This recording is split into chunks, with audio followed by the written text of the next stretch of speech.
उम्मीद है कि आपकी तैयारी काफ़ी अच्छी होगी और सफलता के करीब होंगे। शुभकामनाएँ भी आपको सफलता के लिए। अभी जो डिस्कस करेंगे उसका टॉपिक है कि British India and the economic policy. So come to discuss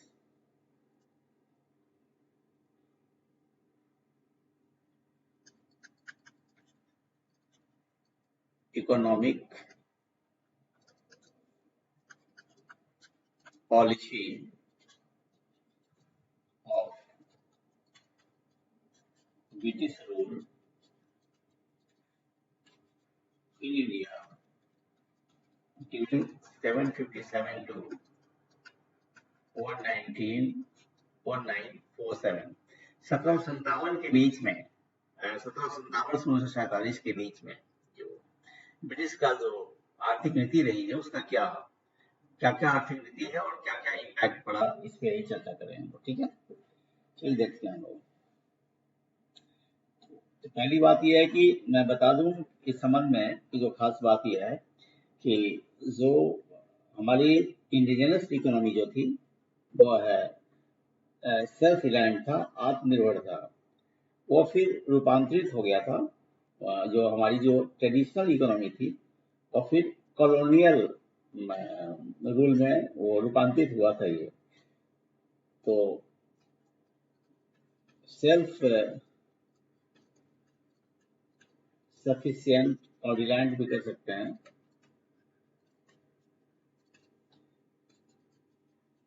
economy to colonial power. अब इसमें क्या क्या हुआ कि जैसे जो भी हमारा ब्रिटिश का जो पॉलिसी था, ब्रिटिश पॉलिसी, उनका मकसद था कि to maximise profit, to maximise profit. क्या है कि लाभ को अधिकतम करना ब्रिटिश के लिए। दूसरी बात यह थी कि जो लोकल जो हमारे वो जो इंडस्ट्री थे जैसे हैंडलूम्स हो गया उसको भी डिस्ट्रॉय किया।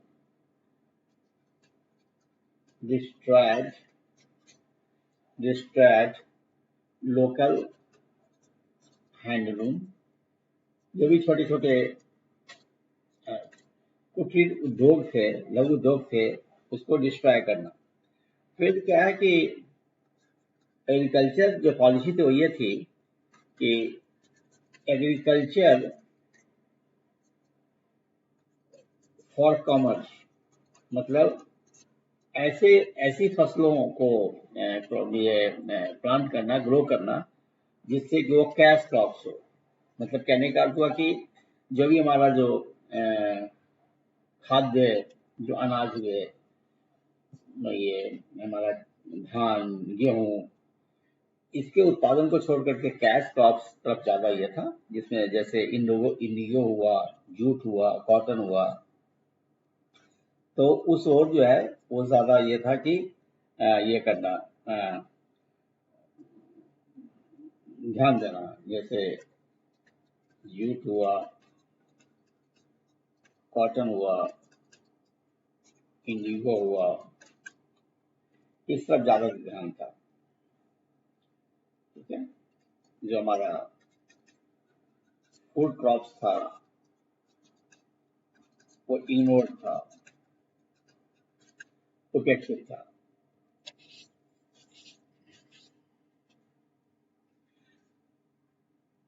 और एक और बात थी कि जो भी वेल्थ था उसको ब्रिटेन भेजना। इंडिया में जो भी इंडिया का जो भी वेल्थ है वो इस तरह से पॉलिसी देना कि वो वेल्थ को हम ब्रिटेन भेज दें। तो वेल्थ गेन भी था, wealth gain from India to Britain, ये भी था। अब लैंड रेवेन्यू पॉलिसी क्या क्या था उसको देखते हैं थोड़ा सा। लैंड रेवेन्यू सिस्टम्स के बारे में देखते हैं। लैंड रेवेन्यू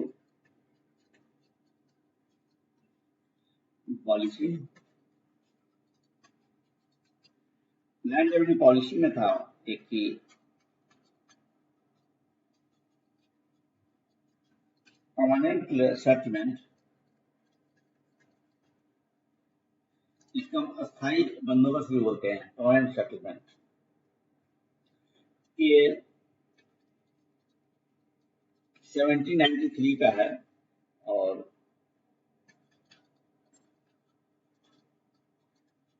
ये introduced by Lord Cornwallis, Lord Cornwallis.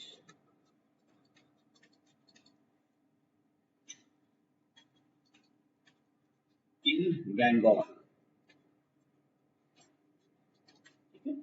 और ये क्या है कि it created loyal जमींदार। ये जो पॉइंट सेटलमेंट था, इससे क्या है, जमींदारी बखाई और जमींदार क्रिएट किया ये, ठीक है।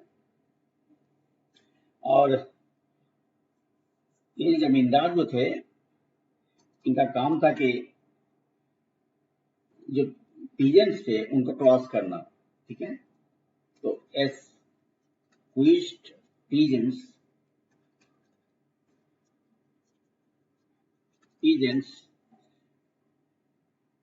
with high fixed rent, with high fixed rent, जमींदार जो थे ना वो काफी हाई रेट फिक्स करते थे किसानों के लिए, ताकि ब्रिटिश को ही फायदा हो, उनको ही फायदा हो। नेक्स्ट पॉइंट जो इस संबंध में ये है, परमानेंट सेटलमेंट के बाद में ryotwari system, ryotwari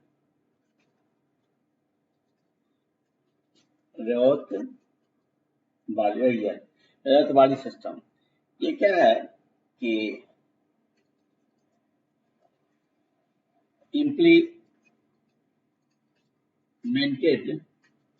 implemented in Madras and then Madras and Bombay, Madras and Bombay, settled revenue,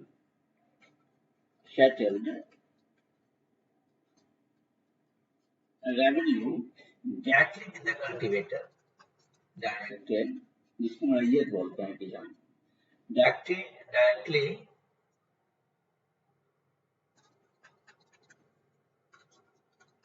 directly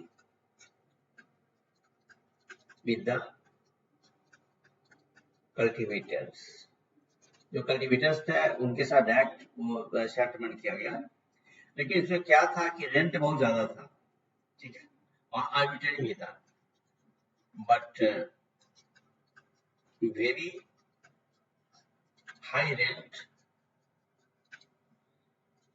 and arbitrary as well, मनमानी जिसको बोलते हैं, और ज्यादा था ये। तीसरी बात जो है हमारा वह है Mahalwari system, Mahalwari system, Mahalwari system, ये क्या है कि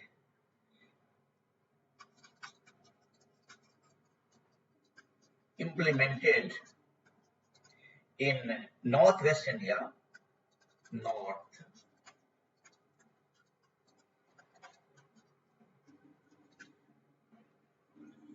उत्तर पश्चिम भारत में इंट्रोड्यूस हुआ,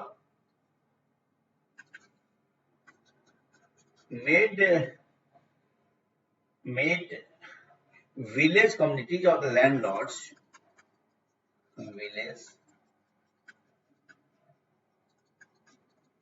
communities and landlords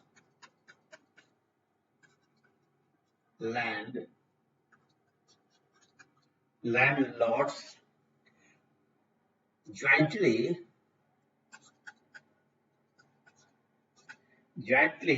responsible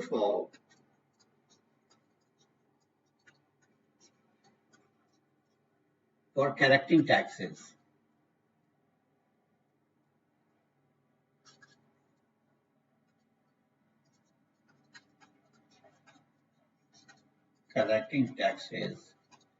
But very high tax.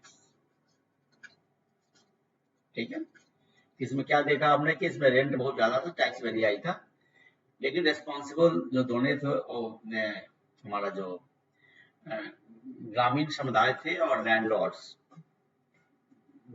ये जमींदार, दोनों ही रेस्पॉन्सिबल थे इसके लिए, लेकिन टैक्स बहुत ज्यादा था।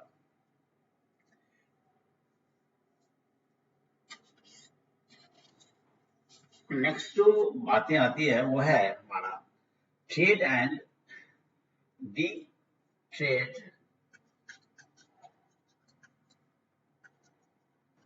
And D industrialisation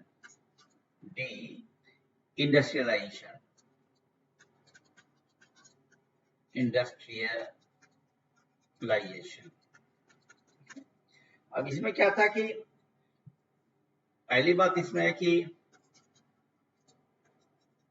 one way free trade, यानी ये क्या है कि जो ब्रिटिश का जो सामान था इंडिया में, वो बिना टैक्स का इंडियन बॉर्डर क्रॉस करता था, और इंडिया जो सामान जाता था उस पर काफी रेस्ट्रिक्शंस था, वेरी हाई टैक्स था। As usual, what happens? The British goods in India were cheaper, सस्ते थे ब्रिटिश सामान भारत में, while the Indian goods in Britain market were very costly, क्योंकि टैक्स बहुत ज्यादा था वहां पे, जो क्रॉस बॉर्डर जो टैक्सेस था वो ज्यादा था। That's why Indian goods is very costly there. तो नेचुरली क्या है कि जब भारत के सामान के ब्रिटेन में कुछ खरीदेगा ही नहीं, तो अल्टीमेटली जो प्रोड्यूसर होंगे उनको भी लॉस रहेगा। So one way free trade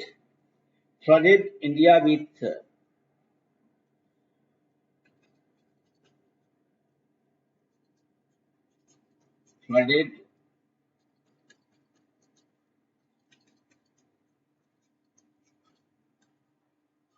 India with British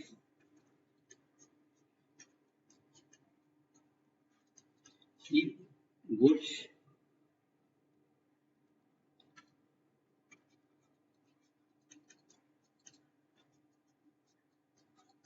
machine made, और जो खासकर जो इंडस्ट्रियलाइजेशन हुआ, इसमें मशीन द्वारा सस्ती चीजें ब्रिटेन में बनने लगी और फिर इंडिया में भेजा जाने लगा। ठीक है, नेक्स्ट हम आते हैं tariff barriers.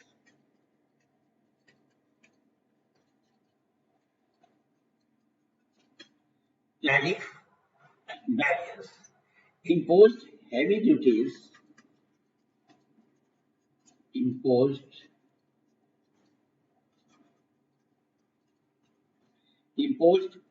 duties on Indian textiles,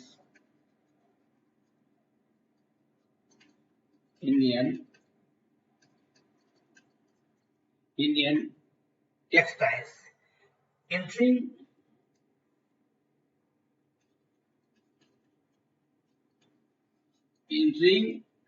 Britain while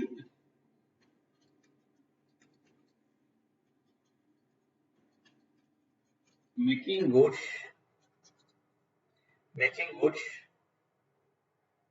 of course, the British goods, British goods from British goods free into India. यानी भारत से जाता था, महंगा होता था और वहां से सस्ता होता था, क्योंकि मैंने इसके पहले ही बताया है कि जो टैरिफ का जो था वो ब्रिटिश गुड्स को फ्री कर दिया आने में, इंडिया आने में, और इंडिया से ब्रिटिश में जाने में महंगा कर दिया टैरिफ के चलते। नेक्स्ट पॉइंट ये है कि D industrialisation,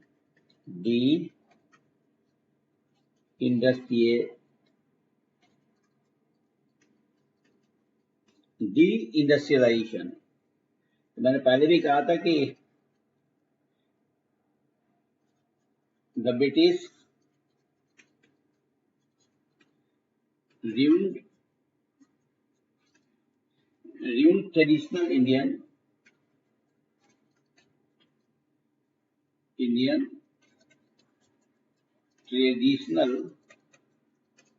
traditional economy, say handicrafts and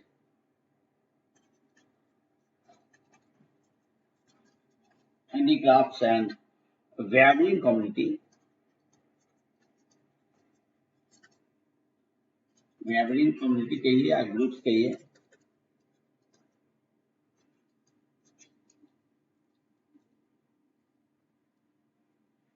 weaving groups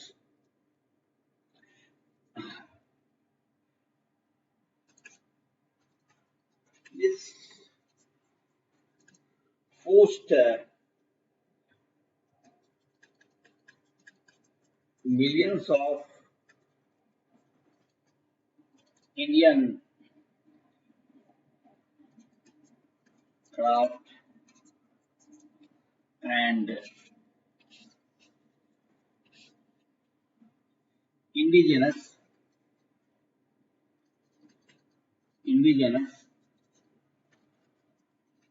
small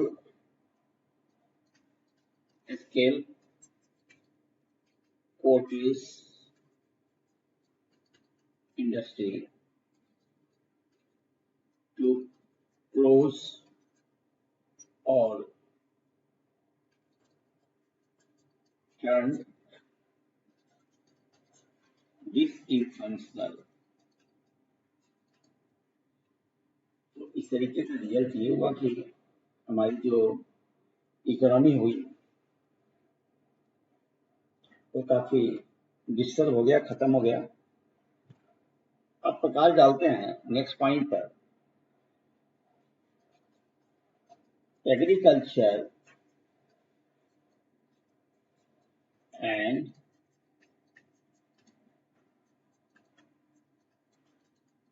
commercialisation. ठीक है, इसमें क्या कि मैंने पहले ही बताया था कि forced Indian farmers to shift from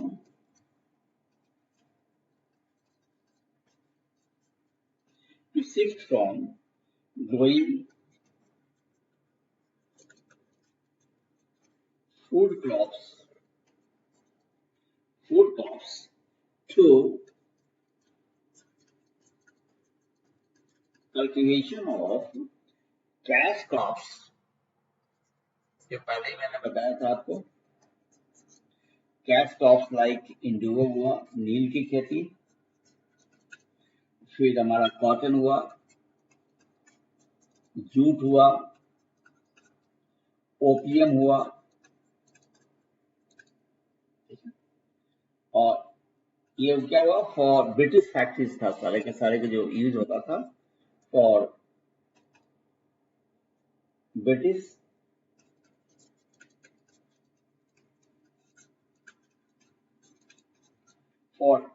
British factories and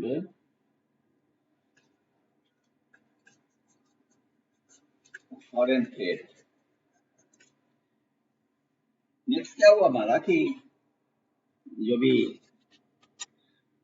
next जो इसमें हुआ पॉइंट वो ये हुआ कि reduced local food products,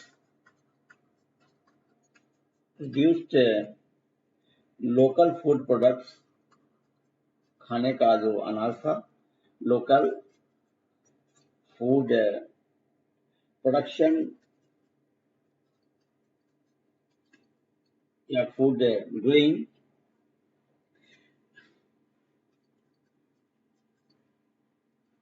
leading to acute crisis, काफी अभाव हो गया, and also the extreme indebtedness, क्योंकि इससे क्या हुआ कि कर्ज भी काफी बढ़ गया और फेमिन्स भी आया था. There had been the reckoning famines in India. ठीक है, ठीक होता ये था कि जो कैश क्रॉप्स करने पर ना रेंट पैसा तो कम मिलता था किसानों को, और साथ साथ पैसा कम के साथ साथ ये बात थी कि जो सॉइल जो था वो इनफर्टाइल हो जाता था.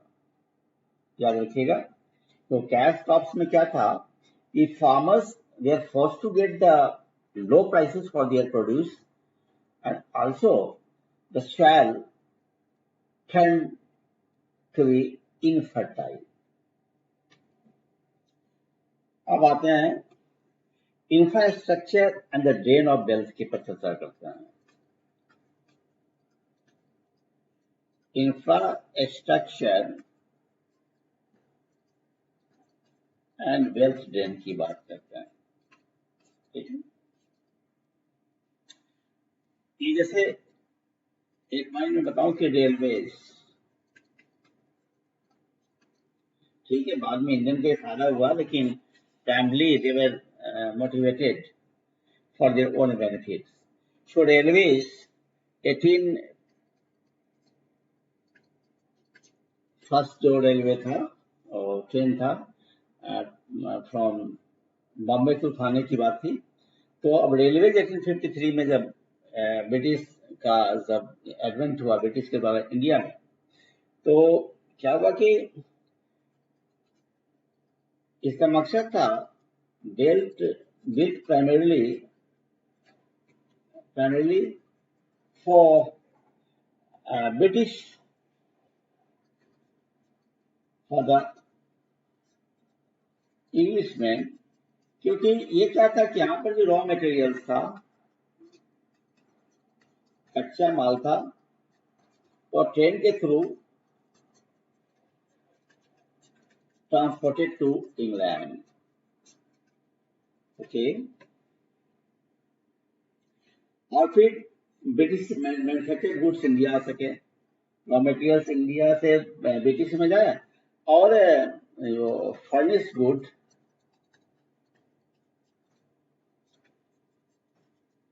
ये फ्रॉम इंग्लैंड टू इंडिया. ठीक है, ये रेलवे का जो उस समय जो मोटिव था, motive behind the introduction of the railway in India by the Britishers, यही था. तो नेक्स्ट बात करते हैं ड्रेन ऑफ वेल्थ की. ड्रेन ऑफ वेल्थ की बात करते हैं. ठीक है, धन जो इंडिया से ब्रिटेन जाना हुआ, ये क्या हुआ कि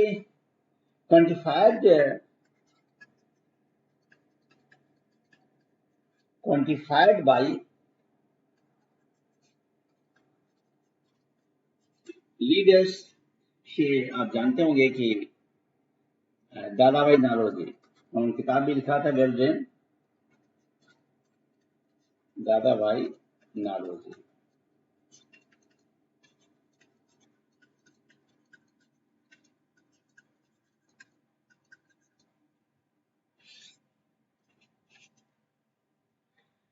और इन्होंने बताया कि जिस तरीके से आपका जो capital then to be beaten from India. इस वक्त देखा आपने कि policies pursued by the Britishers in India during 1757 to 1947 say permanent settlement of Bengal, Rayatwari system, Marwari system, and other the policies related to the bring crops into the field, say particularly the cash crops instead of the food crops. That in addition to that, the exorbitant rent or the taxes levied on the Indian peasants were definitely left India or the Indians are very poor in indebtedness, extreme indebtedness, and the I so called the extreme poverty, crisis of the food materials, and so the famine came into there. So that's all for this talk. Thanks for giving me patience. Thank you.